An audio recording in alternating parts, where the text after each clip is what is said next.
গল্পের শুরু ব্যারোমিটার থেকে, যার মাধ্যমে বায়ুর চাপ নির্ণয় করা হয়। ১৬৭৫ সালে ফ্রেঞ্চ অ্যাস্ট্রোনমার জিন পিকার্ট লক্ষ্য করেন ব্যারোমিটারকে নাড়াচাড়া করলে ব্যারোমিটারের খালি অংশটুকু থেকে খুবই অল্প পরিমাণ নীল আলো নির্গত হয় এবং নাড়াচাড়া বাড়ালে গ্লো বেড়ে যায়। ব্যারোমিটারের এই ঘটনা খুবই কৌতূহল তৈরি করে তৎকালীন রয়্যাল ইনস্টিটিউটের প্রেসিডেন্ট নিউটনের অ্যাসিস্ট্যান্ট ফ্রান্সিস হক্সবির মনে। হক্সবি বুঝতে পারেন এমনটা ঘটছে ব্যারোমিটারে থাকা পারদের বাষ্পের কারণে। তখন তিনি নীল আলোর এই গ্লো অন্যভাবে তৈরি করার চেষ্টা করেন। এর জন্য একটি কাচের গোলকের মধ্য থেকে বাতাস বের করে তার মধ্যে পারদ বাষ্প প্রবেশ করান। তারপর গোলকটিকে ঘোরানোর ব্যবস্থা করেন।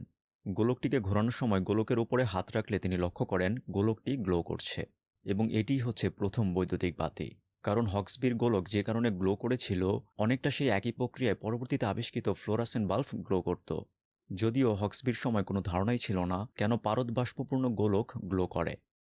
এই গোলক ঘোরানোর ফলে মূলত এখানে থাকা পারদ বাষ্প এবং গ্লাসের মধ্যবর্তী ঘর্ষণের ফলে স্ট্যাটিক চার্জ বা স্থির তড়িৎ তৈরি হয়। পরবর্তীতে সেখানে হাত রাখলে কিছু চার্জ ডিসচার্জ হয়, যার ফলে গোলকটি গ্লো করত। অবশ্য স্ট্যাটিক চার্জের ফলে সৃষ্ট বিভিন্ন ঘটনা মানুষ বহু আগেই লক্ষ্য করেছিল। যেমন একটি গ্লাস দণ্ডকে পশমি কাপড় দিয়ে ঘষে নিলে গ্লাস দণ্ডটি পাতলা বস্তুকে আকর্ষণ করত। হক্সবিয়ের এই গোলক মূলত ছিল একটি চার্জ তৈরি করার মেশিন, যেখানে স্থির তড়িৎ তৈরি হতো। ১৭০৫ সালে এই মেশিন আবিষ্কারের পর বিভিন্ন ম্যাজিক ট্রিক্স দেখানোর ক্ষেত্রে এই যন্ত্র ব্যবহার করা হতো।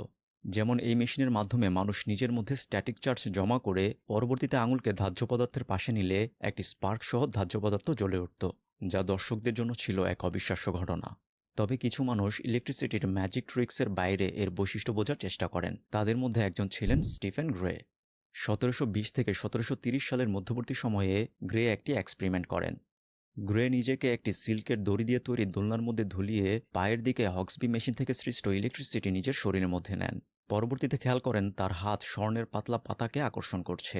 এর মাধ্যমে স্টিফেন গ্রে বুঝতে পারেন ইলেকট্রিসিটি কিছু পদার্থের মধ্য দিয়ে প্রবাহিত হতে পারে, আবার কিছু পদার্থের মধ্য দিয়ে পরিবাহিত হতে পারে না। অর্থাৎ বর্তমানের বিদ্যুৎ পরিবাহী এবং অপরিবাহীর ধারণা আসে স্টিফেন গ্রের হাত ধরে। এরপর সামনে আসে হক্সবি মেশিনে ইলেকট্রিসিটি তৈরি হচ্ছে ঠিকই, কিন্তু তা ধরে রাখা যাচ্ছে না, অর্থাৎ স্টোর করা যাচ্ছে না। তাহলে কিভাবে ইলেকট্রিসিটিকে ধরে রাখা যায় তার চেষ্টা। এমন চেষ্টা অনেকেই করেন, তবে যার নাম বেশি আলোচিত তিনি হচ্ছেন ক্রিয়েটর ব্যান মুসেনব্রোক। মুসেনব্রোক ভাবেন যে ইলেকট্রিসিটি যেহেতু এক স্থান থেকে অন্য স্থানে যেতে পারে, সেহেতু ইলেকট্রিসিটিকে একটি নির্দিষ্ট স্থানে স্টোর করা যাবে। ফলে মুসেনব্রোক ইলেকট্রিসিটিকে স্টোর করার উদ্দেশ্যে একটি জারে পানি নেন। পরবর্তীতে তাতে একটি তার যুক্ত করেন, যেন জারের পানিতে হক্সবি মেশিন থেকে সৃষ্ট ইলেকট্রিসিটি আসতে পারে। তার ধারণা ছিল জারে থাকা পানিতে ইলেকট্রিসিটি জমা হবে। কিন্তু বহুদিনের চেষ্টার পরেও তিনি কোনো পজিটিভ রেজাল্ট পাননি।